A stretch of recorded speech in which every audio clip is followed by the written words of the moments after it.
Ok, bonjour à toutes et à tous. C'est parti pour la vidéo numéro 2 de la nouvelle playlist YouTube que j'ai choisi de mettre en place. Donc je suis assez content de réussir à tenir le rythme pour l'instant avec une vidéo par semaine. J'espère que ça va pouvoir continuer comme ça. Donc qu'est-ce que je vous ai prévu aujourd'hui comme menu?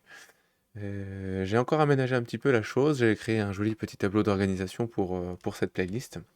Aujourd'hui, on va discuter des accords Toltec.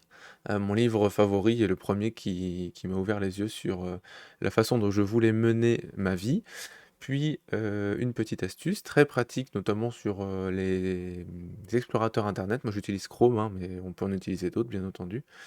Et enfin, je vous parlerai un petit peu de, on va dire, mon énergie mentale, mon état et, on va dire, confiance, pas confiance et décisions que je dois prendre dans un avenir proche.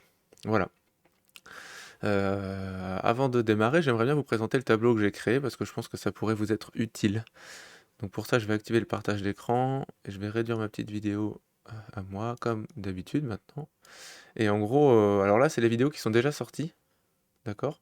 Donc je vais pas tout rempli à l'époque puisque je viens de le faire. Je vais cacher ce groupe en fait, il n'est pas important. Et puis là, du coup, c'est ma section 2, c'est-à-dire la vidéo en cours. Donc ça me permet de synthétiser les informations.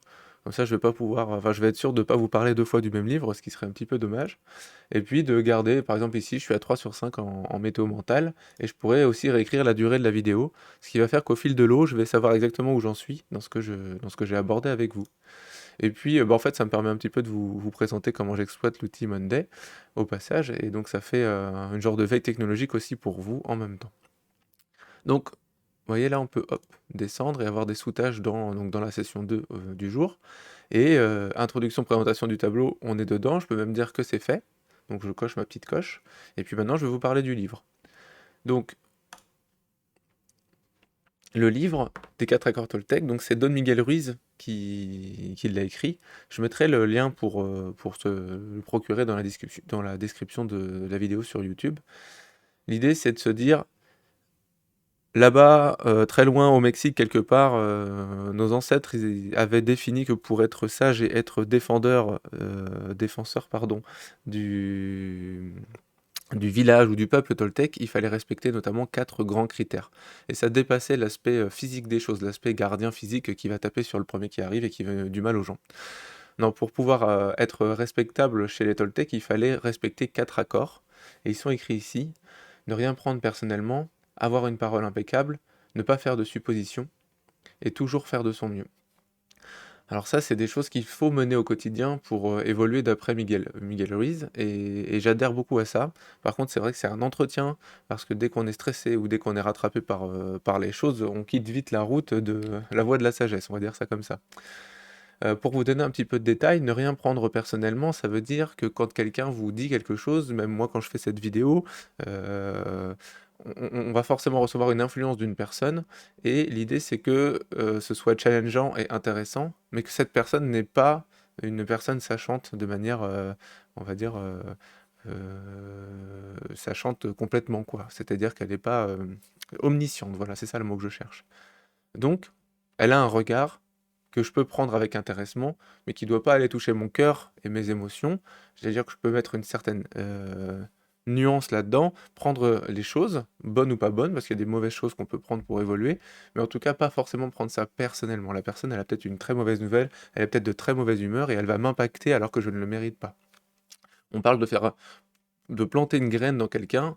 Si on vous plante de la ronce, on vous dit vous n'êtes pas jolie dans votre vie, eh ben vous allez le prendre personnellement et ça va vous impacter, et vous serez peut-être encore moins jolie dans votre vie, ou alors vous serez peut-être voilà, affecté, ou donc faire très attention à ça. À l'inverse, si je vous dis que vous êtes génial et que vous allez réussir, à ce moment-là, je plante plutôt une graine de fleur qui va pousser, ça va vous permettre de vous épanouir complètement différemment. Donc la parole est un outil fantastique à double tranchant.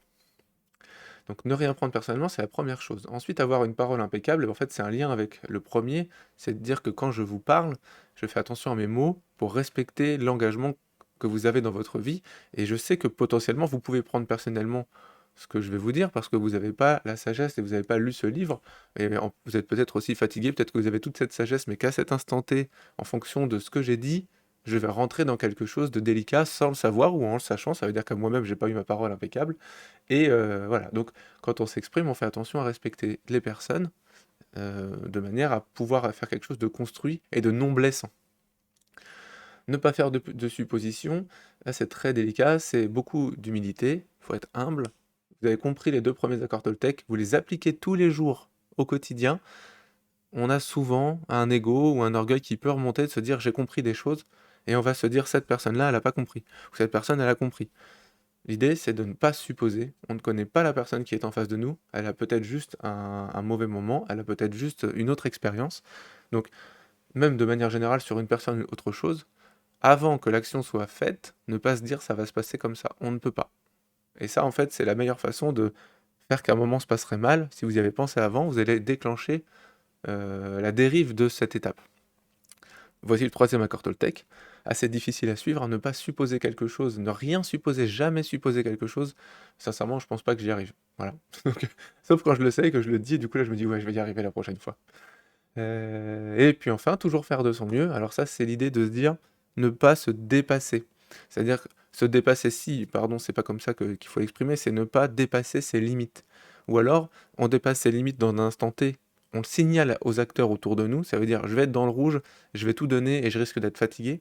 Mais admettons que vous soyez salarié dans une entreprise, vous devez pouvoir dire ça, au jour d'aujourd'hui: «Je suis pas capable de le faire et donc j'ai besoin de tels et tels outils pour pouvoir y arriver». Ou alors: «Je vais y arriver à 75 mais de manière à se dire que ce qu'il faut comprendre, c'est que si vous vous dépassez sans le dire, c'est-à-dire que vous compensez des blocages personnels dans une action, eh bien vous allez être dans le rouge et vous allez faire des erreurs. Et vous n'allez pas pouvoir justifier pourquoi vous n'avez pas réussi, puisque depuis longtemps, les gens voient que vous réussissez, sauf qu'un jour, vous êtes plus fatigué que d'habitude parce que vous êtes au-dessus de ce que vous pouvez faire.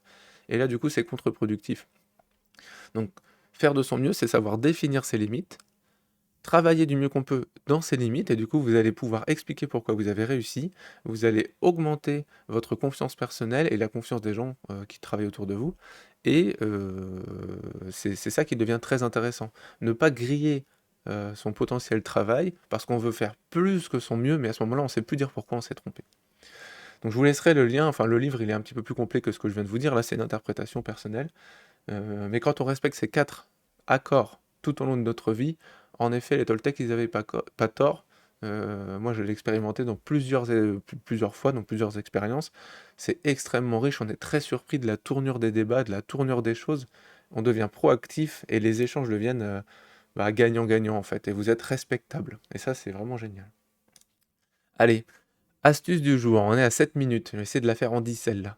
L'astuce de la semaine, alors c'est de se dire, moi plutôt que d'avoir des tonnes de favoris où je m'y retrouve pas, en fait je fais des tris dans perso, pro, avec des sous-dossiers, et puis j'ai un petit dossier bonjour ici, où j'ai exactement tout ce que j'ai besoin dans ma journée quand je démarre.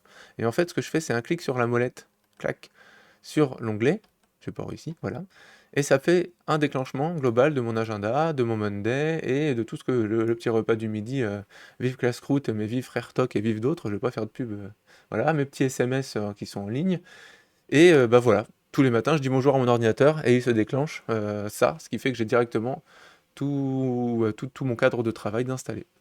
Vous pouvez aussi cliquer sur la molette sur les onglets pour les fermer, plutôt que d'aller cliquer sur la petite croix difficile à trouver. Et dernière option de Google Chrome, vous pouvez faire clic droit ici pour rouvrir l'onglet fermé, avec le joli lien Calendly. Voilà pour l'astuce de la semaine, je vais revenir dans ma vidéo. Et enfin, météo mentale. Alors météo mentale, je suis à 3 sur 5 parce que je suis en ce moment, je le sens, plutôt à fleur de peau. Je découvre le métier de gérant, le métier d'avoir une stratégie de société qui est assez intense et du coup, toute la difficulté, c'est de savoir relativiser, c'est de jouer sur un terrain qu'on ne connaît pas. C'est-à-dire que moi, je ne sais pas ce que c'est que de gérer, 4 salariés, ce qui ne m'arrive pas aujourd'hui. Aujourd'hui, il y a que Dylan qui est là, il y en a qu'un seul, mais c'est déjà ça. De se dire, il faut faire 7 000 € par mois de chiffre d'affaires, ce qui me semble complètement, dans des échelles que je maîtrise pas non plus. Donc tout ça, en fait, construit une espèce de crainte et de peur mentale qui vient de mon parcours et de mon éducation, que j'ai envie de déconstruire gentiment et de se dire: «Florent, si tu fais du mieux que tu peux, la vie a déjà prouvé que tu vas réussir». Et quand je dis que tu vas réussir, c'est pas personnel. C'est personnel aussi, bien sûr, mais la société va évoluer.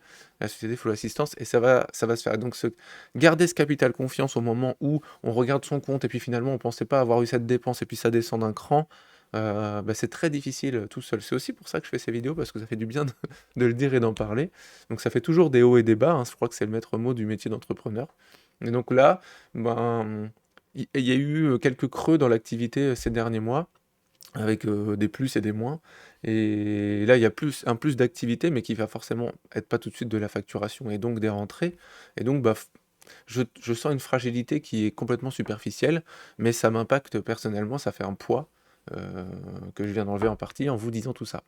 Voilà, 10 minutes 23. Bon, j'ai fini ma petite, il faut que je coche bien entendu. Tac, tac, c'est fait, pouf, et puis du coup, je transmets ça dans ce groupe, voilà. Et celle-là, elle est toute prête à sortir. Fini la vidéo. Bonne journée, et puis j'espère que ça vous plaît, et on se dit peut-être à la semaine prochaine ou dans 2 semaines. J'espère tenir le rythme, pour la session numéro 3 avec un nouveau petit livre, une nouvelle petite astuce et tout plein de conseils, de mon parcours. Voilà, n'hésitez pas à réagir, et puis, à bientôt. Bye.